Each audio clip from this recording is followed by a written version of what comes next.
ሰላም ፍትዋት ተኸታተልትና ከመይ ትኾኑ ኣብ ካቢ ሃውሲኹም ዘለኹም ክቡራት ተኸታተልትና ሕጂ ድማ ብሳልሳይ ክፋል ስኩዊድ ጌም ተመሊስና ኣለና። ትዕዝብትኹም ላይክ ብምግባር ጀመሩ። እቶም ሓደሽቲ ተኸታተልቲ መደብና ድማ ሳብስክራይብ ብምግባርን ነታ ናይ ደወል ምልክት ብምጥዋቕን ናይ ወቱ ተኸታተልቲ መደብናኹኑ። ንዘለኩም ሃናፂ ሓበሬታ ይኹን ነቐፌታ ኣብ ኮመንት ሴክሽን ኣሙጡልና። ሰናይ ናይ ምክትታል ግዜ።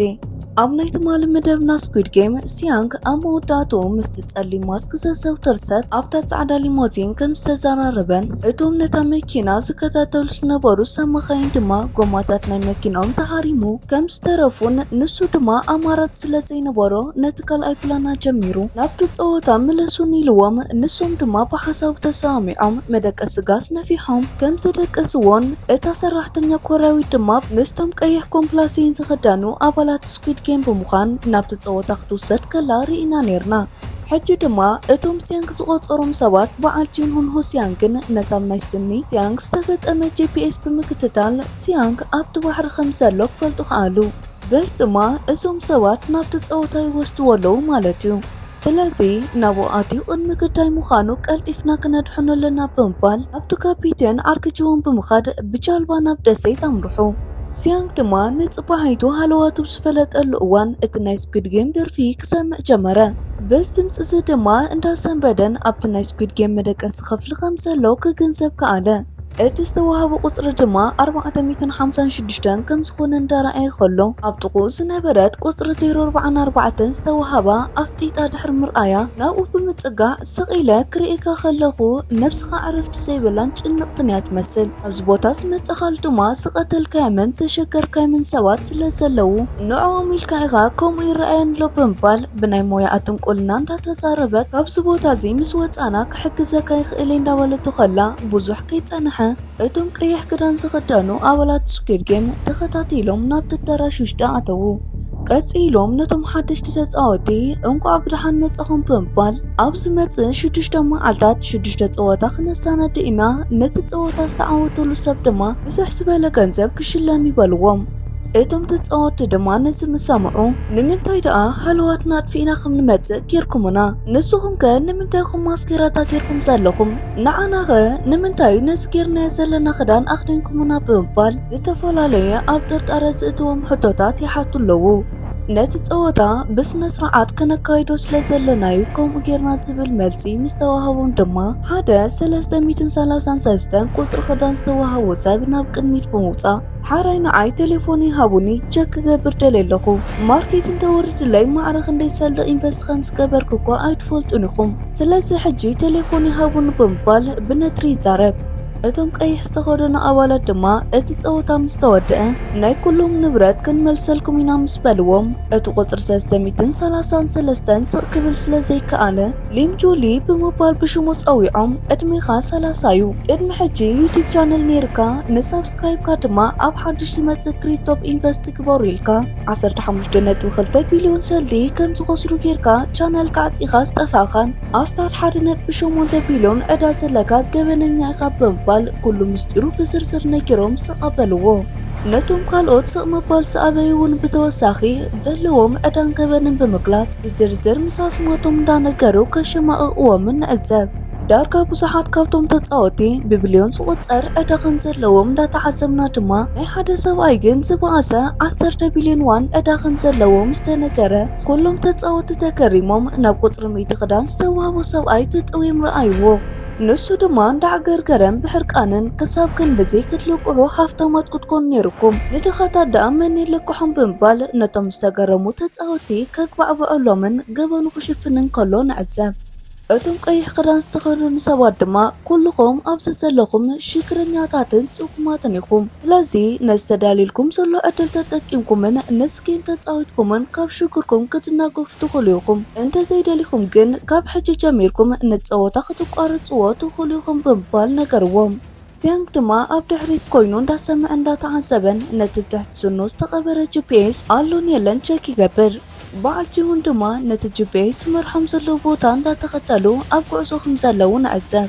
እቶም ተጻወቱ ድማ ነጸወታ ዝሰዓረ ሰብ ክንደይ ዝኸውን ክኽፈል ኢሎም ስለ ዝሓተቱ እቶም ኣባላት ቀይሕ ክዳን ድማ ነቲ ናይ ሓሰማ ቅርጺ ዘለዎ ናይ ሰልዲ መእከቢ ካብ ላዕሊ ብምውራድ እንዳርኣይዎም ነቲ ጸወታ ዝሰዓረ ሰብ 45.6 ቢልዮን ዋን ከም ዝሽለምን ከም ዝወስድን ነገርዎም።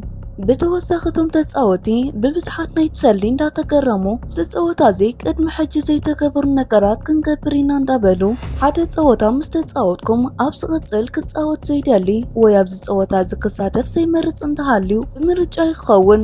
እቶም ነቲ ጸወታ እዚ ጠጠው ከብሉ ዝደልዩ ሰባት ብብዝሒ ካብቶም ኣብ ጸወታ እዚ ክጻወቱ ወይ ክቕጽሉ ዝደልዩ ሰባት እንተበዚሖም እዚ ጸወታ ጠጠው ክብል እዩ። ነፍሲ ወከፍ ሰብ ድማ ካብቲ ሰልዲ ዝበፅሖ ብጽሒት ብምሓዝ ካብ ቦታ ክትከዱ ኢኹም ምስ በልዎም ሲያንግ ድማ ናይ ብሓቂ ከም ቃሎም ክገብሩ ይኽእሉ እንተኾይኖም ብምሕታት ድሕሪ ምርግጋጹ እንዳተገረመ ናብቲ ብድሕሪኡ ዝነበረ ካሜራ ብምርኣይ ነቲ ጸሊም ማስክ ዝገበረ ይሪኦ። በዚ ድማ እዞም ተጻወቲ ኣብ ቅድሚ ዓይኖም ሰብ ክመውትን ክቕተልን ተሪኦም ኣብ ዝቕጽል ጸወታ ዘይጻወቱን ጠጠው ከብሉ ዝሰማምዑን ይመስሉ። 144 ቁጽሪ ዝተዋህባ ኣደ ወዳ 007 ቁጽሪ ተዋሂብዎ ኣብቲ ጸወታ ከም ዘሎ ምስ ረኣየት ብስምባደ ናብኡ ብምምጻእ ኣብ ቅድሚ ዝኾለ ሰብ ንምንታይ ኻ መጺኻ ኣነ ኮ ንናትካ ዓዳ ክኸፍል ላዕሊ እንዳሕትን ክብል ስኻ ድማ ዳግማይ ናብ ቁማር ተመሊስካ ግንደር ሕጂ ቁማር ዝበሃል ኣይፃወትኒ ኢልካ ነርካ ብምባል ብሕርቃን ትቋየቆ። ንሱ ድማ ምስ ኣዲኡ ኣብ ዘይኮን ቦታ ብምርኻቡ እንዳሰንበደ እዚ ኮ ቁማር ኣይኮነን ጸወታዩ ኣነ ድማ ዳሕሪ ሓደ ጸወታ ክወፅእ ብምባል ኣሊኣትወላ። በዚ ድማ ስቕ ከብላን ከረጋግኣን ይፍትን። እቶም ቀይሕ ክዳን ዝተኸዱን ሰባት ካብ መጀመርያ ነዚ ጸወታ እዚ ጠጠው ክተብሉ ትደልዩ እንተሃሊኹም ጸወታ ቅድሚ ምጅማሩ ውፁ ብምባል ዕድል ይህብዎምን ውዕል እንዳእተዉ የፈርምዎምን። ኩሎም ተጻወትን ወላዴታትን ኣቦታትን ከይተረፉ ድማ ነቲ ውዕል ብፊርሞኦም ከጽድቑ ከለዉ ንዕዘብ። ነቲ ቁጽሪ 333 ዩቲዩበር ዝነበረ ግለሰብ ድማ ሚዮንጂን ታኑስን ላንጉን ዝተባሃሉ መንእሰያት ናብኡ ብምምጻእ ስማ ንሕና ናትና ምኽርን ዘረባን ሰሚዕና ዘለና ሰልዲ ኣኪምና ናብቲ ዝበልካዮ ኮይን ኢንቨስት ጌርና ስኻ ግን ኣክሲርካና ብምባል ክበኣስዎን ክሃርምዎን ምስ ፈተኑ ንሱ ድማ ኣነ ልክዕ ኢንቨስት ግበሩ ኢለየ ምስ በሎም ንሶም ድማ ብሕርቃን ትሰምዕ ኣለኻ ነዚ ጌም እዚ ንኽትዓወተሉ ጸሊ ምክንያቱ ድማ ካብቲ ዝተዋሃብከ ሰልዲ ንዓናውን ክተካፍለና ኢኻ ብምባል ከዱ። በዚ ድማ እቲ ሚዮንጂን ዝበሃል መንእሰይ ነፍቃሪቱ ዘትነሰን ምስ ተወለትሉ ቴሌፎን ዘይለዓላ ከም ዝኾነ ንርዳእ። እቲ ዝገርም ድማ ኣብ ሆስፒታል ዝነበረት ነብሰ ጸርጓል ኣብቲ ጸወታ ውሽጢ ከም ዘላን ነፍቃሪኣ ድማ ከይረኣያ ክትሪኢ ከም ዝኸኣለትን ንርኢ። ናብ በዓል ጂሁን ምስ ንኸይድ ድማ ጂሁን ብኸመይ ናብዚ ከም ዝበፅሐ ንካፒቴን ፓርክ ከረድኦ ከሎ ንዕዘብ። ጂሁን ብኸመይ ከም ዝረኽብዎን ኣብ ስኑ ጂፒኤስ ከም ዝተተኸሎም ብምሕባር ሕጂ ድማ ናብቲ ጂፒኤስ ዘርእዮም ዘሎ መንገዲ ከም ዝኸዱ ዘለዉ ነቲ ካፒተን ምስ ነገሮ እቲ ካፒተን ብዝሰምዖ ዘሎ ይስንብድ። ናብታ ደሴት እንዳቐረቡ ይመፁ ብምህላዎም እቶም ወታደራት ይዳለውለዉ። በዓል ሲያንግ ድማ ኩሎም ተጻወቲ ስእሊ እንዳተሰኣሉ እንዳተዳለውን ከለዉ እቲ ነቲ ቁጽሪ 333 ዩቲዩበር ዝቆያቆ ዝነበረ ታንኦስ ዝበሃል ፍሉጥ ራፐር ከም ዝኾነ እቶም ተጻወቲ ስለ ዘስተውዓልሉ ብሓሳብ ንሰኣል ብምባል ይኸብዎ። እቶም ቀይሕ ክዳን ዝተኸደኑ ኣባላት ግን ኣይከኣልኒ ብምባል በይምጥራሕ ስእሊ ክሰኣል ገበሩ። ነቲ ናይ መጀመርያ ጸወታ ንምክያድን ንምጅማርን ድማ ተመራሪሖም ናብ መጻወትን እንዳተወሰዱ ከለዉ ጆንግቤል ዝተባሃለ ሰብ ናብ ሲያንግ መጺኡ ከዕልሎ ከሎ ናይ ቀደም ዓርኩ ከም ዝኾነ ንርዳእ። ጆንግቤል ክንደይ ዓመታት ኮይና ካብ ዘይንራኸብ ጠፊእካ ኣዲኻ ክትመውት ከላ ከይተረፈ ከይነገርካ ብምባል ይቋየቆ። ብዛዕባ ሰበይቱ ምስ ሓተቶ ድማ ከም ዝተፋትሐ ፈሊጡ ይግረም። ቀፂሉ ሲያንግ ስማዕ ኣብዚ ጸወታ እዚ ኣነ ዝብለካ ስማዕ ብድሕረይ ኮንካ ኣነ ዝብለካ ነገር ክትገብር ኣለካ ብምባል ብሓውሲ ትእዛዝ ይዛረቦ። በዓል ጂሁን ድማ ናብታ ደሴት ምስ በጽሑ ብድሮን ካሜራ እንዳደለዩ ከም ዘለዉ ንዕዘብ። ናብቲ ጂፒኤስ ዝመርሖም ቦታ እንዳኸዱ ከለዉ ድማ ንሓደ ገፋፍ ዓሳ ይረኽቡ። ብሓይሊ ብምሓዝ ድማ ነቲ ዓሳ ዝገፈሉ መሳርሒ ይፍትሹ። በዚ ድማ ነቶም ናይ ሲያንግ ስኒ ዝተኸልዎ ጂፒኤስ ክረኽቦ ከኣሉ። እቲ ገፋፍ ዓሳ ድማ ኣነ ዝፈልጦ ነገር ይብለይን ሓደ ሰቢ ንዓሳ መግፈፊ ክኾነካ ይኽእል እዩ ብምባል ሂብኒ ምስ በሎም ንሶም ድማ ከም ዝሸኽዑ ተረድኡ። እዚ ኩሉ ነገር ዘይፈልጥ ሲያንግ ድማ ነቲ ቀዳማይ ጸወታ ንምክያድ ምስቶም ሓደሽቲ ተጻወቲ ናብቲ ኣዳራሽ ይኣትዉ ኣለዉ። እታ መጀመርያ ክፋል ንፈልጣ ትፍራሕ ባምቡላ ድማ ሬድ ላይት ግሪን ላይት እንዳበለት ተጻውት ኮይና ሬድ ላይት ኣብ ትብለሉ ሰዓት ድማ ዝተንቀሳቐሰ ሰብ ከም ትቐትል እንዳረኣና ከለና ሲያንግ ንምንታይ በዓል ጂወን ክሳብ ሕጂ ዘይመፁ ብምባል ነቲ ብስኑ ዝተተኸለ ጂፒኤስ ቸክ ይገብር። ኣብቲ ምስራእያ ድማ ከምዚ የላን ከምዚ ወፀትን ስለዝፈለጠ ተስፋ ብምቑራፅ የዕሩት ከምዘይመፁ ይድምድም። በዚ ድማ ዳግማይ ነቲ ዘስካሕክሕ ፀወታ ክኣትዉ ክግደድ እዩ። በዓልታኦስ ድማ እቲ ፀወታ ቀሊል መስል እንዳበሉ ነቲ ፀወታ ቀልጢፉ ክጅምረሎም ክህቦ ከለዉ ንዕዘብ። ነቲ ፀዋውታ ሓኪም ዝተነገሮም ድማ እዚ ናይ ቆልዑ ፀወታ ኣብ ዝብልሉ ዝነበሩ እዋን ሲያንግ ድማ ቀልጢፉ ናብ ቅድሚት ብምውፃእ ኩልኩም ስምዑ ኣነ ዝብለኩም ድማ ኣስተውዕሉ እዚ ኣብ ቅድሚና ዘላ ባምቡላ ኣብ ዓይና ዝተገጠመት ዝተንቀሳቐሰ ሰብ ትፈልየሉ መሳርሒ ተገጢሙላ ኣሎ። ንሳ ሬድ ላይት ኣብ ትብለሉ ሰዓት ሓደ ሰብ ምስ ተንቀሳቐስ ብሽጉጥ ተተኩስዎ ክመውት እዩ። ምስ በሎም እቶም ሓደሽቲ ተፃወቲ ድማ እዚ ሰብዚ እንታይ ዝብል ዘሎ ፅሉሉ ይመስለኒ ወይስ ነቲ ፀወታ በይኑ ክስዕሮ ይደልዩ ብምባል የዕልሉሉ። ኣብ ውሽጢ ዝነበረ እቲ ጸሊም ማስክ ዝገበር ሰብ ናይ መጀመርያ ፀወታ ክጅመርን ኣብ ላይቭ ከመሓላልፎ እንድሕር ምእዛዝ ንሱ ድማ ኣብ ውሽጡ ኮይኑ ንበይኑ ብዓብ ስክሪን ክዕዘብን ክከታተሉን ከሎ ንዕዘብ። ሲያንግ ድማ ስኺልኩም ዝብለኩም ስምዑ ትሒምሒም ትብልዎ ነገር ኣይጠቕመኩምኒ ኣብ ትብለሉ ዝነበረ እዋን እቲ ፀወታ ስለዝተጀመረ ከም ዝዛረብ ዘሎን ኣፉ ከም ዝንቀሳቐስ ዘሎን ንኸይርአ ገጹ ካብታ ባምቡላ ሲሩ ሬድ ላይት ክትበሃሉ ከለኹም ጠጠው በሉ ብምባል ንኩሎም ምሰሳከሮም ኣብ ዝቕፅል ድማ ብኢዱ ኣፉ ሸፊኑ ወላ ሓደ ሰብ ከይሞተ ክሳብ ፍርቂ መንገዲ ከብፅሖም ከኣለ። እንተኾነ ግን ሓንቲ ምስቲ ራፐር ተኦስ ዝነበረት ቁፅሪ 96 ዝተዋህባት ጽብቕቲ ጓል ኣብ ክሳዳ ንህቢ ስለ ዝዓለባ ተኦስ ድማ ጽብቕቲ ዕምባባ ስለ ዝኮንኪኮ ንህቢ ዓሊብክ ብምባል ይዛረባ። ንሳ ድማ በሰንቢዳ ነቲ ንህቢ ክትኣሊ ምስ ተንቀሳቐሰት ብርሑቕ ኣብ ግንባራ ተተኪስላ ክትመውት ከኣለት። ተኦስ ብድፍረት ከይተንቀሳቐሰ ስቕ ክብል ከሎ ሲያንግ ድማ ወላ ሓደ ሰብ ከይንቀሳቐስ ብምባል መምርሒ ይሕልፍ። እቶም ካልኦት ተፃወቲ ግን ናይ ተጓር ሬሳ ምስ ረኣዩ ናይ ብሓቂ ከም ዝሞተት ፈሊጦም ክስንብዱን ዘይልቦም ክንቀሳቐሱን ጀመሩ። በዚ ድማ ብዙሓት ተፃወቲ ተተኪስዎም ክወድቁን ክሞቱን ከኣሉ። በዚ ድማ ሓንቲ ካብቶም ዝተኩሱ ኒዮሊ ከም ዘላ ንዕዘብ። እቲ ፀወታ ኣብ ዝቕፅለሉ እዋን ሓደ ተፃወቲ ብፍርሒ ክንቀጥቅጡ ከለዉ ንዕዘብ። ኒዮል ድማ ካብቶም መንጎ ተፃወቲ ኣቦ ናይታ ግዳይ ካንሰር ዝኾነት ህፃን ብምርኣያ ሰንበደት። ሲያንግ ድማ ነቶም ሓፀርቲ ተፃወቲ ብድሕሪቶም ነዋሕቲ ኮይኖም ከይተረኣዩ ክስኩሙ ከም ዘለዎም ብምንጋር መስመር እንዳተሓዘ ይመርሖም። ተኦስ ድማ ፍርሑ ንምውጋድ ካብ ጅቦ መስቀል ብምውፃእ ኣብ ውሽጢ ንዝነበረ ከኒና ዝመስል ሓሽሽ ብምውሓጥ ድፍረት ክረክብ ከኣለ። እንተኾነ ግን ነቶም ኣብ ቅድሚኡ ዝነበሩ ሰባት እንዳደፍአን ዝንቀሳቐሱ እንዳገበረን ከቕትሎም ከሎ ንዕዘብ። በዚ ድማ እንዳሳዕስዐ ከይሞተ ነቲ ፀወታ ክሓልፎ ከኣለ። ካልኦት ድማ ብናይ ሲያንግ ሓገዝ እንዳረኸቡ ዝተወሰኑ ከይሞቱ ክሓልፉን ሕንፃፅ ክረግፁን ከኣሉ። ሲያንግ ድማ ሕንፃፅ ረጊፁ እኳ እንተነበረ ሁን ዝበሃል ሓደ ካብቶም ተፃወቲ እግሩ ብጥይት ተሃሪሙ ስለ ዝነበረ እንዳንተፈሓኾ ሓግዘኒ ምስ በሎ ኣብኡ ንምሕጋዝ ንውሽጢ ኣተወ። በዚ ድማ ሬድ ላይት ክበሃል ከሎ ጠጠው እንዳበለን ግሪን ላይት ኣብ ዝተባሃለሉ እዋን ድማ ነቲ እግሩ ዝተሃረመ ደጊፉ ብምኻድ ይሕግዞ። ሓንቲ ካልእ ቁፅሪ 120 ዝተዋህባ ጓል ናብኡ መፅያ ብምሕጋዝ ነቲ ፀወታ ክውድእዎ ዋላ እንተኸኣሉ ኒዮሊ ግን ኣብ ላዕሊ ኮይና ነቲ ካብ ሞት ዝተረፈ ሰብ ተኩሳ ቀተለቶ። በዚ እቶም ኮነ ኢሎም ኣብ እግሩ ተኪሶም ዝሃርምዎ ተኮስቲ ንኒዮሊ ንምንታይ ኣብ ርእሱ ተኪስኪ ቀቲልኪ ብምባል ይሓትዋ። ንሳ ድማ ኣቐዲሙ ተንቀሳቒሱን ኣብ ፀወታ እንተሳዒሩ ነይሩ ይድሕር ምባላ እቲ ፀወታ ተወዲኡ ናብ ክፍሎም ተመለሱ ስለ ዝተባሃሉ ዕጥቆም ናብ መቐመጢኡ እንዳእተዉ ማስኬራታ ብምግባርን ናብቶም ተፃወቲ ዝነበርዎ ኣዳራሽ ኣተዉ። እቶም ዝተረፉ ተፃወቲ ድማ ናብ መደቀሲኦም ተመሊሶም ነበር እሞ እቶም ቀይሕ ክዳን ዝተኸደኑ ሰባት እንቋዕ ሓጎሶኩም ብምባል ናብቶም ተፃወቲ ብዝቐረብሉ እዋን እቶም ዝተረፉ ተፃወቲ ድማ ብፍርሕን ራዕድን ንድሕሪት እንዳተንፈሓኹ እዚ ፀወታ እዚ ይትረፈና በጃኹም ዝደለኹም ክፍሊት ኣኽፍሉና ካብዚ ፀወታ ግን ኣውፁና በጃኹም ብምባል መሕፅንቶኦም ኣቕረቡ።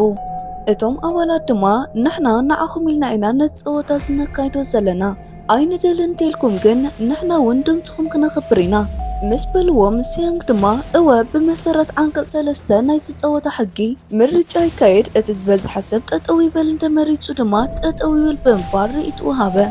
እቶም ቀይሕ ክዳን ዝተኸደኑ ኣባላት ድማ ሕራይ ቅድሚ እቲ ምርጫ ግን ካብኹም 91 ሰብ ተወኪዶም ኣለዉ። 365 ድማ ተሪፍኩም ኣለኹም። እዚ ማለት ድማ 9.1 ቢልዮን ተኣኪቡልኩም ኣሎ ብምባል ነቲ ሰልዲ ኣብ ናይ ሓሰማ ቅርፂ ዘለዎ ጻዕዳ ቤትሮ ምሳሌ የርእዎም። ድሕሪ እዚ ድማ እቶም ተፃወቲ ነቲ ገንዘብ ምስ ረኣዩ ክረጋግኡን ዓይኖም ከብርሁን ይገብሮም። ድሕሪ እዚ ድማ እቶም ተፃወቲ ነቲ ገንዘብ ምስ ረኣዩ ክረጋግኡን ዓይኖም ከብርሁን ይገብሮም። ምክንያቱ ድማ ኩሎም ብልቃሕ ዝተጠላቀዩ ስለ ዝነበረ እዩ። ሲያንግ ድማ ነቶም ተፃወቲ ሓሳቦም ከይቀይሩ ክፍርሕ ከሎ ቀፂሎም እቶም ኣባላት እዚ ተኣኪቡልኩም ዘሎ 9.1 ቢልዮን ዎን ንነፍሲ ወከፍ ተፃዋታይ ዝበዝሖ መጠን ን365 እንተተመቂሉ 24,907,500 ጥራሕ ክበፅሖ ምስ በልዎም እቶም 45.6 ቢልዮን ዎን ክትረኽቡ ኢኹም ዝተባሃሉ ተፃወቲ ሕጂ ነዚ ምስ ሰምዑ ትሕምሕም ክብሉ ይስምዑ። ብምቕጻል ኣብ ነፍሲ ወከፍ ፀወታ ነዚ ዕድል ክረኽቡ ምዃኖምን ሓደ ሰብ ካብኦም ኣብ ዝጎደለሉ ግዜ ድማ 100 ሚልዮን ናብቲ ዝውህለል ሰልዲ ከም ዝውሰኸሎም ዝተነገሮም ሓሳባቶም ናብ ምቕያር ይኸዱ። እቲ ናይ ምርጫ ግዜ ስለ ዝኣኸለ ድማ ክመርፁ ጀመሩ። ካብቶም 365 ተፃወቲ ድማ እቲ ምርጫ ብሲያንግ ክጅመር ከሎ ሲያንግ ኤክስ ሰቂጡ ኣይደልን ብምባል እታ ናይ ኤክስ ምልክት ትወሃቦ እሞ ኣብ ክዳኑ ከንጠልጥላ ከሎ ብድሕሪ ዝመፀት መራፂት ድማ ብተፀራሪ ዜሮ መሬፃ ክትቅፅል ክትውስን ከላ ሲያንግ ተገሪሙ ይሪኣ። እቲ ምርጫ ቀፂሉ ዋላ ትጓሉ ኣብ ሆስፒታል ገዲፉ ዝመፀቦ ኤክስ ክመርፅ ከሎ እቲ ዩቱበር ነበር ድማ ዜሮ ብምብራፅ ክቅፅል ይሓስብ። በዚ ድማ ቀስ ብቀስ ዜሮ ካብ ኤክስ ክበልፅ ይጅምር። ሲያንግ ድማ ብስንባደ ናብ ቅድምቶም ዘይመረፁ ሰባት ብምምፃእ እንታይ ትገብሩ ኣለኹም ሕሳቡ ብኸምዚ እንተቐፂልኩም ኣብ ፀወታ ክንሳተፍ ኢና፣ በዚ ድማ ኩላህና ክንመውት ኢና ምስ በሎም እቶም ዘይመረፁ ሰባት ድማ እዚ ሰብ እዚ እንታይ ክበሩ ዝብለና ዘሎ ንዓና ንምትላል በዞም ኣባላት ዝተመልመለ ዝመስል ብምባል ዋላ ነቲ ዝሓገዞምን ካብ ሞት ዘትረፎምን ረስዕዎ። በዚ ድማ ሲያንግ ተበሳጩ ብነጥሪ ትሰምዑ ኣለኹም ኣነ ቅድሚ ሕጂ ነቲ ፀወታ እዚ ተዓዊተሉ እንተኾነ ግን ካብቶም ዝነበሩ ብህይወት ዘለኹ ኣነ ጥራየ ነቲ 45.6 ቢልዮን ዎን ተዓዊቱ ናብ ገዝኡ ሒዝዎ ከም ዝኸደ እውን ይነግሮም። እቶም ተፃወቲ ድማ ገሊኦም ከኣምንዎ ከለዉ ገሊኦም ድማ ንምንታይ ደኣ እዚ ኩሉ ገንዘብ ተዓዊትካ ዳ ተመሊስካ ናብዚ ፀወታ ዝመፂኻ ይብልዎ። ታኦስ ድማ ናብኡ ብምቕራብ ቅድሚ ሕጂ ነቲ ፀወታ ካብ ፈለጥካዮም ካብ ተዓወትካሉን ብኣኻ ተመሪሕና ኩልና ክንዕወት ኢና ብምባል ሞራል ይህቦም። ሲያንግ ድማ ዝገብሮ ጠፊእዎ ክእምኖም ዝተፈላለየ ሓሳብ እንዳምፅእ ከሎ በቶም ኣባላት ስቕ ክብልን እቲ ምርጫ ድማ ክቕፅልን ይገብሩ። በዚ ድማ እቶም ተፃወቲ ገሊኦም ኤክስ ገሊኦም ድማ ዜሮ እንዳፀቐጡ ክመርፁን ክወዳደሩን ጀመሩ። ድሕሪ ንውሕ ዝበለ ምርጫ ድማ ኤክስ ዝመረፁ 182 ዜሮ ዝመረፁ ድማ 182 ክበፅሑ ከኣሉ። በዚ ድማ ዘይመረፀ ሓደ ተፃዋታይ ቁፅሪ 001 ዝተዋህቦ ጥራሕ ይተርፍ። እዚ ማለት ድማ እዚ ፀወታ እዚ ክቕፅልን ከቋርፅን ኣብ ዝተፃወታዩ ዝምርኮስ ማለት እዩ። ነስተ ፀወታይ ድማ ክልቲኦም ሰብ ዜሮን ሰብ ኤክስን ናህና ምረፅ ናህና ባንዳ በሉ ብማእኸሎም ኣብ ዝሓልፈሉ እዋን ይጭድሩ። ኣብ መወዳእትኡ ድማ ዜሮ ብምፅቃጥ ነቲ ፀወታ ክቕፅል ምዃኑ ንፁር ገበረሎም። እዚ ተፃወታይ እዚ ድማ ገፁ ምስ ንሪኦ ንጅሆን ምዕባይ ሓውን ናይ ዘ ስኩዊድ ጌም ዋና ማሓደርን ፀሊም ማስክ ዘዘውትር ከም ዝኾነ ንዕዘብ። ሕጂ ድማ ተፃወታይ ኮይኑ መፂሎ ማለት እዩ። በዚ ድማ እዚ ፀወታ እዚ ኣብ ዝቕፅለሉ ህሞት ዝያዳ ሞትን ምንግልታዕን ክህልው እዩ። ኣብ ቀጻሊ ተፀበዩና ኩልኩም ላይክ ኣይትረስዑ። ሓደሽቲ ኣባላት ድማ ሳብስክራይብ ብምግባር ናይ ወትሩ ተኸታተልትና ክትኮኑ ዕድሜናዩ። ዘለኩም ሃናፂ ሓበሬታ ይኹን ንቕጤታ ኣብ ኮመንት ሴክሽን ኣሙጡልና። ክሳብ ቀጻሊ ክፋል ሒዘልኩም ደበኽ ስብል ፅቡቕ ንዓኹም ፍትዋተይ።